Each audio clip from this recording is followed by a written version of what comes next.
Starting में हम लोग फैन लिन को देखते हैं, वो वीडियो बना रही होती है, बस खेल ही रही होती है। तभी उसका सर ल्यूजी से टकरा जाता है। ल्यूजी बिल्कुल उसके सामने खड़ा होता है क्योंकि सब लोगों को 2 लोगों की टीम बनानी है। तो ल्यूजी चाह रहा होता है कि फैन लिन ल्यूजी के साथ टीम बनाए। इधर हम लोग फैन लिन के फ्रेंड्स को देखते हैं और वो सब भी टीम्स बना रहे होते हैं और सब लोग इधर अपना अपना टीम बना लेते हैं। और इधर फैन लिली जो बिल्कुल अकेली बैठी होती है, वो ल्यूजी को बोलती है कि क्या तुम मेरे साथ टीम अप करोगे। ल्यूजी बिना सोचे समझे फैन लिली को हाँ कर देता है। इधर हम लोग जिया को देखते हैं, वो बहुत ज़्यादा खुश नज़र आ रही होती है, अपने फ्रेंड के साथ वर्कआउट कर रही होती है। और इधर दूसरी तरफ फैन लिलिन जिससे बिल्कुल भी अच्छा नहीं लग रहा होता है क्योंकि उसके सारे फ्रेंड्स एक तरफ हो गए हैं और वो बिल्कुल अकेली। और जिया तो ऐसे प्रिटेंड कर रही होती है जैसे उससे कोई फ़र्क ही नहीं पड़ता, बट फैन लिलिन उससे बहुत ज़्यादा फ़र्क पड़ रहा होता है क्योंकि वो बार बार खुद को ही दोष दे रही होती है कि सिर्फ एक रात की वजह से उसका इतना कुछ चेंज हो गया। अब इसी बीच में वर्कआउट करते करते ल्यूजी फैन लिलिन के बहुत ज़्यादा क्लोज हो जाता है। वो दोनों एक दूसरे की आंखों में देख रहे होते हैं और फैन लिलिन को थोड़ा सा अजीब लगने लगता है। जिसके बाद इधर हम लोग देखते हैं कि फैन लिलिन के खुद के फ्रेंड से उसको बोल रहे होते हैं कि ऐसा लगता है कि फैन लिलिन और ल्यूजी दोनों डेट कर रहे हैं क्योंकि वो दोनों हमेशा साथ में ही दिखते हैं और अभी वर्कआउट भी साथ में ही कर रहे हैं। तो ये सब बातें सुनकर जिया को बिल्कुल अच्छा नहीं लगता, वो उसे धकेल देती है और जोई से बात करने लगती है। और इधर ल्यूजी उसे सब कुछ पता होता है, वो सिर्फ जिया पर ही नज़र रखे हुए होता है। अब नेक्स्ट दिन हम लोग देखते हैं क्लास में एग्ज़ाम चल रहा होता है, दूसरे क्लास के टीचर आए होते हैं उन लोगों का टेस्ट लेने के लिए। एग्ज़ाम के दौरान किसी का चीट पेपर नीचे गिर जाता है और वो सीधा फैन लिलिन के बेंच के नीचे गिरता है। तभी वहाँ पर टीचर आ जाती है, उसे उठा लेती है। जिया भी एक लुक टीचर को देती है। यहाँ पर हम देखते हैं कि वो टीचर फैन लिलिन को डांट रही होती है और कहती है कि ये तुम्हारा ही है ना, मुझे पता है। बट फैन लिलिन कहती है कि मुझे नहीं पता, ये मेरा नहीं है। बट टीचर उसकी बात नहीं सुनती और कहती है कि मुझे अच्छे से पता है, ये तुम्हारा ही है। पीछे से ल्यूजी सब कुछ देख रहा होता है। टीचर बोलती है कि अगर ये तुम्हारी बेंच के नीचे गिरा है तो ये तुम्हारा ही तो हो सकता है। वो फैन लिलिन के साथ ज़ोर ज़बरदस्ती करने लगती है। तो फैन लिलिन उठती है और कहती है कि एक बार मैंने आपको बोल दिया कि ये मेरा नहीं है। तो टीचर कहती है कि अगर तुमने मुझे सच सच नहीं बताया तो मैं तुम्हारे मार्क्स काट दूंगी और तुम्हें प्रिंसिपल ऑफिस ले जाऊंगी और तुम्हें स्कूल से भी निकलवा दूंगी। वो फैन लिलिन को कहती है कि अब तुम्हारा बहुत हो गया, तुम मेरे साथ चलो क्योंकि मैं तुम्हें बिल्कुल भी बर्दाश्त नहीं कर सकती, तुम बहुत ही ज़्यादा एरोगेंट हो। ये बोलकर टीचर फैन लिलिन को अपने साथ ले जाने लगती है। तो ल्यूजी खड़े हो जाता है और वो कहता है टीचर को कि क्या आप बिल्कुल श्योर हैं कि वो चीट पेपर फैन लिलिन का ही है। इस क्लास में बहुत सारे स्टूडेंट हैं, क्या पता किसी ने जानबूझकर फैन लिलिन के पास वो चीट पेपर फेंक दिया हो ताकि वो पकड़ी जाए। और वैसे भी सबका हैंड राइटिंग सेम नहीं होता, आप सबकी राइटिंग भी तो चेक कर सकते हैं। क्लास में ही सब बातें चल रही होती हैं, तभी वहाँ पर क्लास टीचर आ जाते हैं। अब वो कह रहे होते हैं कि अगर बात चीट पेपर की है तो मैं बता सकता हूँ कि चीटिंग किसने की होगी। वो उस चीट पेपर को देखते हैं और ये इधर हम लोग जोंगुन को देखते हैं, वो बहुत ज़्यादा डरा हुआ नज़र आ रहा होता है। जब टीचर उसकी राइटिंग को चेक करते हैं तो उन्हें पता चल जाता है कि वो चीट पेपर किसका है।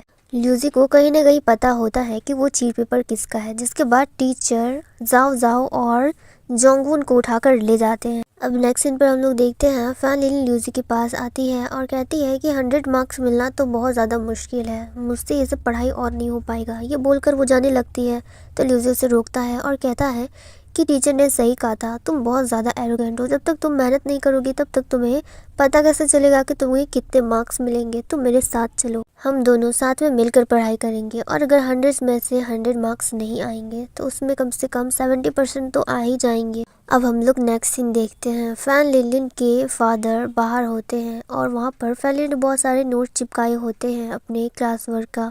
तो वो फैन लिलिन के फादर देखकर काफ़ी ज़्यादा खुश नज़र आ रहे होते हैं कि मेरी बेटी कितनी ज़्यादा पढ़ाई करती है कि उसने पूरी दीवार में ही नोट्स चिपका के रखे हैं। अगर वो ऐसे ही मेहनत करेगी तो एक दिन टॉप आएगी पूरे क्लास में। वो दरवाजे से झांक कर देखते हैं तो उधर फैन लिलिन पढ़ाई कर रही होती है पूरे मन लगा के। तो फैन लिलिन के फादर मन ही मन में सोच रहे होते हैं कि अगर मेरी बेटी ऐसे ही पढ़ाई करती रही तो बड़े होके कुछ ना कुछ तो ज़रूर बन जाएगी।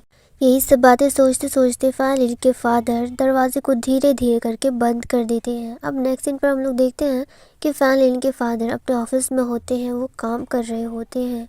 तभी वहाँ की लाइट चली जाती है। फैन लिन के फादर अपने क्लाइंट से बात कर रहे होते हैं। तभी वहाँ पर दूसरा एम्प्लॉय आता है और वो उनको इन्फॉर्म करते हैं कि बहुत तेज बारिश होने वाली है, मौसम बहुत ज़्यादा ख़राब हो रहा है, तो तुम भी जल्दी घर चले जाओ। एक्चुअली ऑफिस में बहुत पहले ही छुट्टी हो चुकी होती है, बट फैन लिन के फादर ओवरनाइट वर्क कर रहे होते हैं ज़्यादा पैसा कमाने के चलते। अब नेक्स्ट सीन पे हम लोग देखते हैं कि फैन लिन और ल्यूजी दोनों बातें कर रहे होते हैं। एक्चुअली ल्यूजी फैन लिन को पढ़ाई के बारे में ही बता रहा होता है। तभी फैन लिन के फादर दरवाजे से झांक कर देखते हैं कि फैन लिन किसी से बात कर रही है। जब वो पूरे अंदर आ जाते हैं और कंप्यूटर की तरफ झांक कर देखते हैं तो वो ल्यूजी होता है, जो देखकर वो उसे बंद कर देते हैं और फैन लिन को डांटना शुरू कर देते हैं कि क्या तुम यही सब करती हो, पढ़ाई नहीं? तुम्हें मैंने कितनी बार कहा है कि तुम इन सब चीज़ों से दूर रहो, और स्पेशली इस लड़के से। तुम इस लड़के को तो जानते ही होगी, इसने मेरी कितनी ज़्यादा बेइज्जती की थी।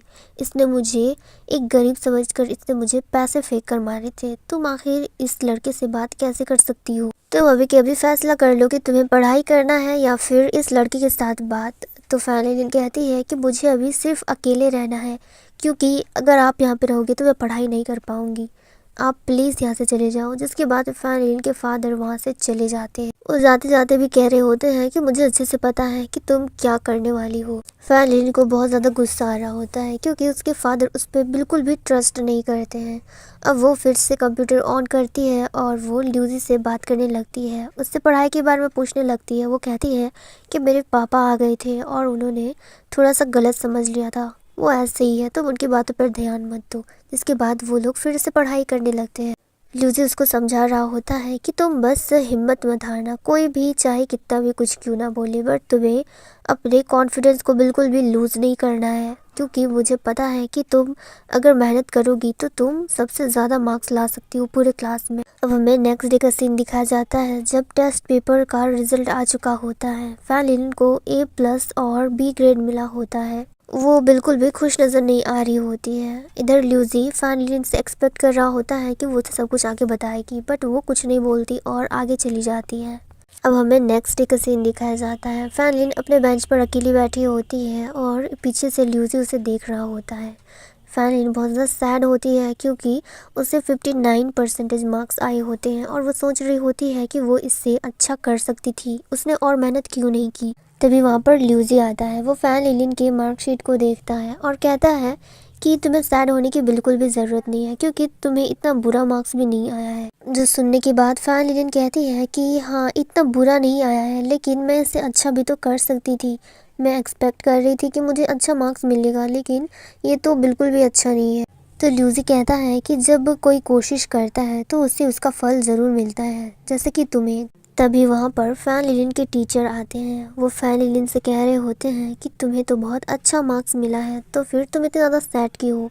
तो फैन लिन कहती है कि मैं एक्सपेक्ट कर रही थी कि मुझे 100 मार्क्स मिलेंगे, बट मुझे उतना मार्क्स नहीं मिला है। मैं सैड भी नहीं हूँ और मैं उतनी ज़्यादा हैप्पी भी नहीं हूँ। इसके बाद फैन लिन के टीचर कहते हैं कि जहाँ तक मैं तुम्हें जानता था, तुम क्लास में सबसे ज़्यादा बदमाश लड़की थी और तुम्हारा पढ़ाई में बिल्कुल भी इंटरेस्ट नहीं था। हर बार तुम सिर्फ गंदे मार्क्स से पास हुआ करती थी, पर इस बार तुमने बहुत मेहनत की है और मुझे यकीन है कि आगे चल के अगर तुम और मेहनत करोगी तो तुम 100 मार्क्स भी ले आओगी। बस तुम कभी भी अपना कॉन्फिडेंस लूज़ मत करना।